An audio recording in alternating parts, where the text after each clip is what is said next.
Hello, my name is Gabriel Leung, and today I'll be sharing with you about the global challenge of rheumatic heart disease. Before we dive further into the topic of rheumatic heart disease and its effect on our global community, let me start off with a short introduction about myself. My name is Gabriel Leung. I'm a grade 11 student at Holy Trinity School in Richmond Hill, Canada. My extracurricular activities include serving as an aquatic assistant instructor, co-leading the peer tutoring club, and acting as the deputy head of the Model UN Club. I've also gained valuable volunteer experience at the cardiology department at a local hospital and with the Children's Treatment Network. Recently, I participated in a cardiothoracic surgical skills summer internship at Stanford University. My aspiration is to become a cardiac surgeon or a global health official. While volunteering at the hospital, I encountered young cardiac patients from low-income countries suffering from rheumatic heart disease. This experience sparked my passion for understanding and addressing this significant health issue. Today, I'm excited to discuss the global challenge of rheumatic heart disease, focusing on its diagnosis, treatment, challenges, prevention, and intervention strategies. Let's dive in and explore this critical topic together. Rheumatic heart disease, or RHD, is a chronic heart condition caused by rheumatic fever, a complication of untreated streptococcal throat infections. This condition triggers an autoimmune response that damages the heart valves, leading to severe cardiovascular problems.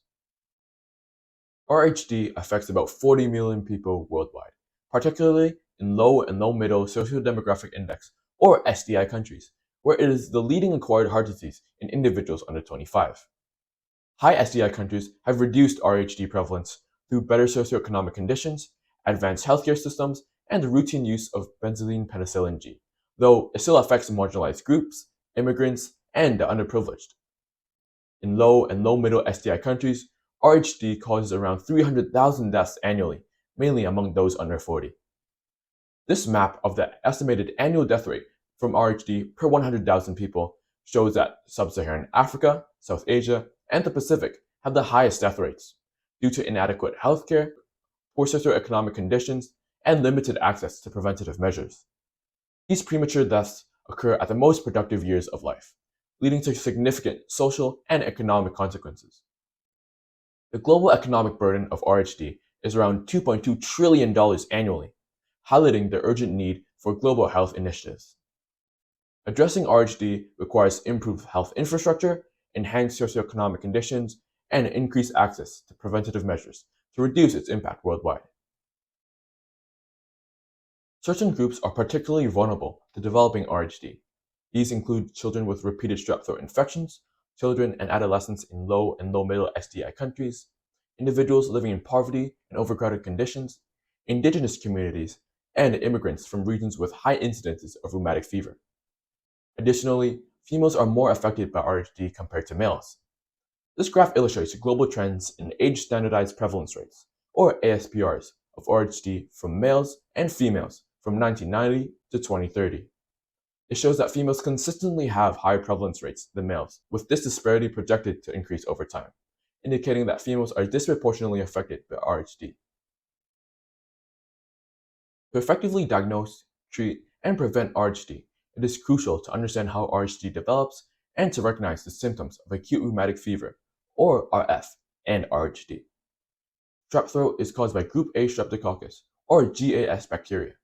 The progression begins with untreated strep throat, which can lead into RF.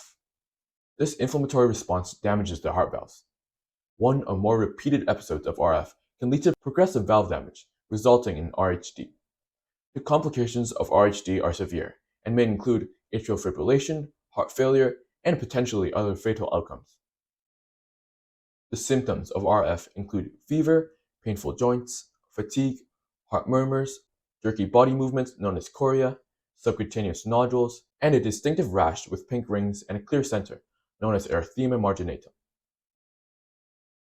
In contrast, the symptoms of RHD vary depending on the severity and which valves are affected. Common symptoms include chest pain, shortness of breath, swelling in the stomach, hands, or feet, fatigue, and a rapid or irregular heartbeat. Diagnosis begins with a history and physical exam to detect for murmurs and rubs. Lab tests such as throat cultures and blood tests check for strep infection and inflammation. Imaging, including an echocardiogram, assess for valve damage, backflow, and enlargement. An electrocardiogram records electrical activity and detects for arrhythmias. A chest X-ray checks for heart size, and a cardiac MRI provides detailed heart images. To summarize, creating an accurate diagnosis involves the expertise of clinical exams, lab tests, and imaging. RHD causes permanent valve damage, requiring complex treatment. Severe cases may require valve repair or replacement surgery. Medical treatment includes heart failure medication, antiarrhythmics for cardiac rhythm problems, and anticoagulants to prevent for blood clot. Ongoing care involves regular monitoring of disease progression and patient education on medication adherence and lifestyle changes to manage the condition effectively. The World Health Organization recommends a comprehensive approach to combat RHD. This includes primordial prevention, which focuses on reducing poverty, inequality, and crowded living conditions, while improving access to healthcare to prevent the onset of RHD. Primary prevention involves early diagnosis and treatment of strep A infections with appropriate antibiotics to prevent RF. Developing a Group A Streptococcus or GAS vaccine and ensuring a consistent supply of BPG are essential steps. Secondary prevention targets those already affected by RF by improving diagnosis, maintaining patient registers, and providing regular antibiotics to those at risk of RF recurrence. Tertiary intervention are imperative for managing RHD complications. This involves using appropriate medications, ensuring access to anticoagulation therapies, performing necessary surgeries, and implementing long-term follow-up and care planning to monitor conditions and prevent further complications. To effectively combat RHD, enhancing medical training for healthcare professionals and ensuring affordable healthcare access is vital. By developing appropriate policies, we can improve livelihoods and address the root causes of poor health. Raising community awareness about RHD prevention and management and advocating for RHD on a global health agenda will secure necessary attention and resources. Strengthening data collection on RHD prevalence and fostering international cooperation will guide for effective policies and resource sharing. Rheumatic heart disease is a preventable yet serious global health issue with high prevalence and mortality, especially among vulnerable populations. The economic impact is immense, underscoring the need for a unified global response. By implementing effective prevention and intervention strategies, we can significantly reduce the burden of RHD. A collective effort is crucial. How can we mobilize global resources and community efforts to ensure that no child suffers from this preventable disease? Here are my references. As we conclude our presentation on a global health challenge of rheumatic heart disease, I want to extend my heartfelt gratitude to my parents, family, and teachers, especially Ms. Donita Duplessis, Ms. Lisa West, and Mr. Michael Pepler. Thank you for your continued support and guidance. To the Scarborough Health Network for allowing me to learn more about this pressing issue. To the Global Health Leaders Conference at Johns Hopkins, thank you for this wonderful opportunity to share my research. And most importantly, to you, my audience, thank you for your time and attention.